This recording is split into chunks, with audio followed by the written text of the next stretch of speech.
Gretel took the bread under her apron, as Hansel had the stones in his pocket. Then they all set out together on the way to the forest. After they had walked for a little, Hansel stood still and looked back at the house, and all the while he kept on holding back again and again. His father observed him and said, "Hansel, what are you gazing at there? And why do you always remain behind? Take care and don't lose your way." "Oh, father," said Hansel, "I'm looking back at my white kitten, which is sitting on the roof, waving me bye-bye." The woman exclaimed, "What a donkey you are! That isn't your kitten. That's the morning sun shining on the chimney." But Hansel had not looked back at his kitten, but each time he stopped, he had dropped one of the white pebbles out of his pocket to mark the way back home, so that he and little Gretel could not get lost in the woods. When they had reached the middle of the forest, the father said, "Now, children, go and fetch a lot of wood, and I'll light a fire that you may not feel cold." Hansel and Gretel heaped up brushwood till they had made a pile nearly the size of a small hill. The brushwood was set fire to, and when the flames leaped high, the woman said, "Now lie down at the fire, children, and rest yourselves. We are going into the forest to cut down wood. When we've finished, we'll come back and fetch you." But instead, the old parents crept back to their cottage, leaving the children behind. Hansel and Gretel sat down beside the fire, and at midday ate their little bits of bread. And when they had sat for a long time, their eyes closed with tiredness, and they fell fast asleep. When they awoke at last, it was pitch dark. Gretel began to cry and said, "How are we ever going to get out of the wood?" But Hansel comforted her. "Wait a bit," he said, "till the moon is up, and then we'll find our way sure enough." And when the full moon had risen, he took his sister by the hand and followed the pebbles, which shone like bright new coins, and showed them the path.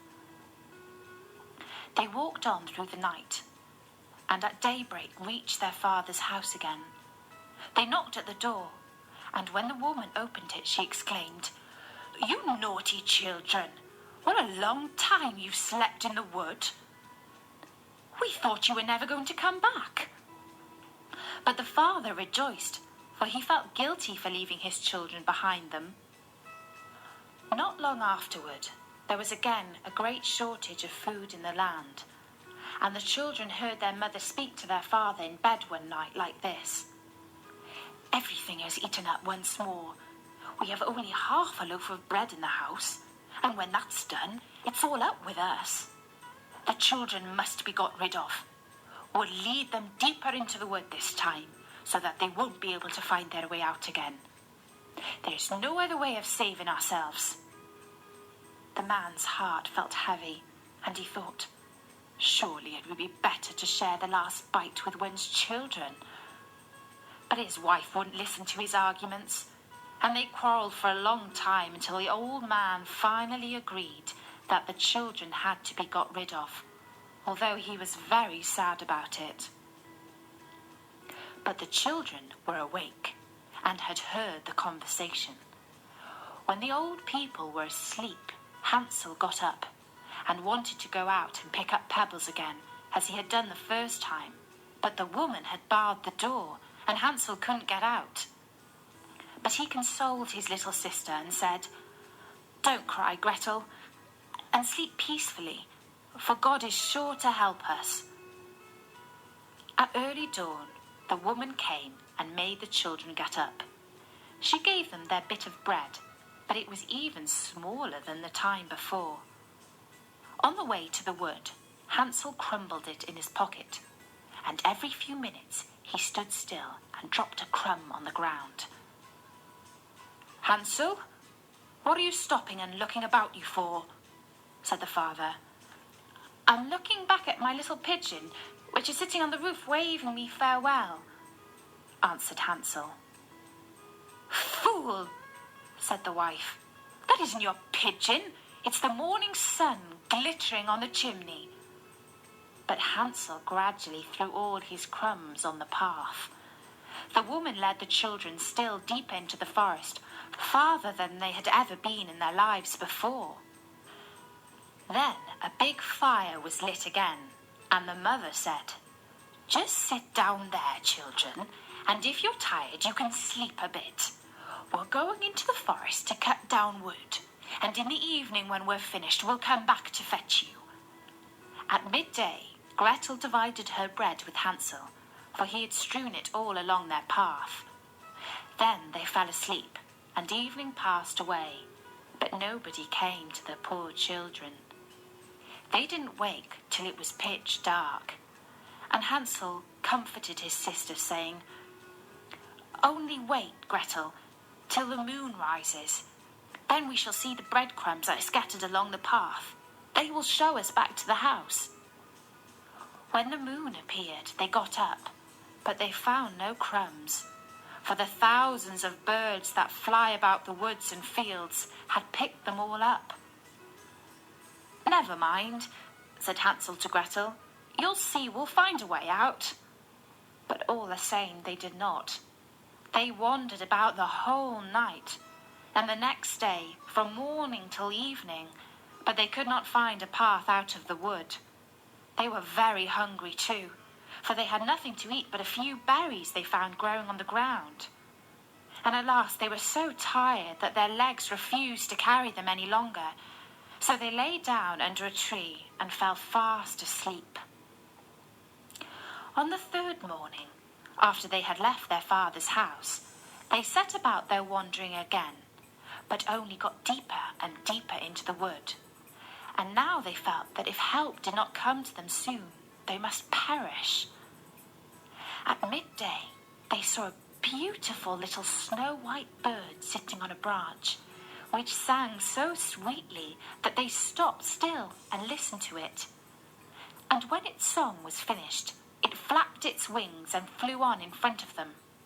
They followed it and came to a little house, on the roof of which it perched.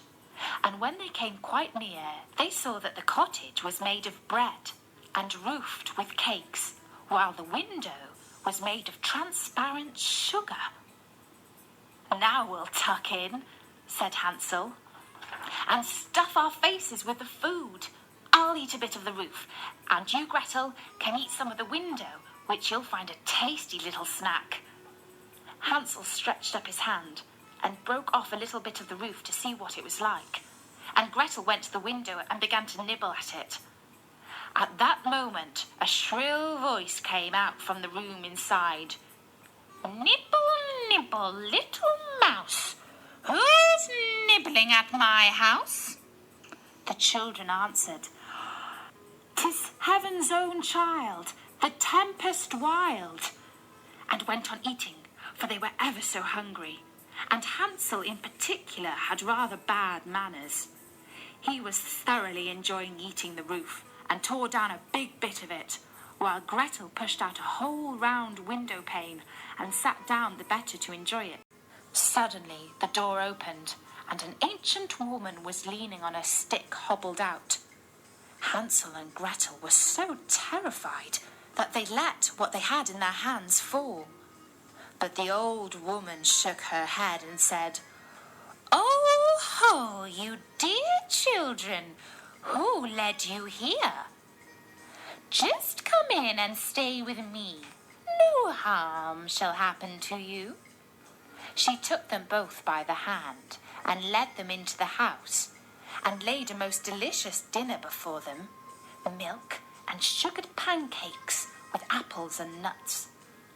After they had finished, 2 beautiful little white beds were prepared for them, and when Hansel and Gretel lay down in them, they felt as if they had got into heaven. The old woman appeared to be most friendly, but she was really an old witch who used to steal children, and had only built the little bread house in order to lure them in. When anyone came into her power, she killed, cooked, and ate him or her, and held a regular feast day for the occasion. Now witches have red eyes and cannot see far, but like beasts, they have a keen sense of smell and know when human beings pass by.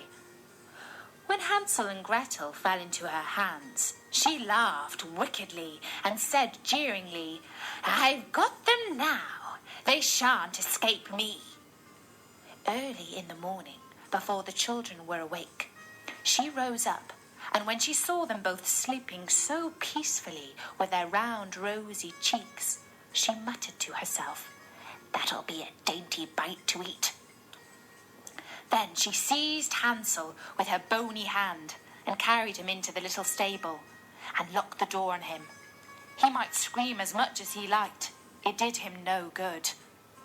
Then she went to Gretel, shook her till she awoke and cried, "Get up, you lazy bones! Fetch water and cook something for your brother.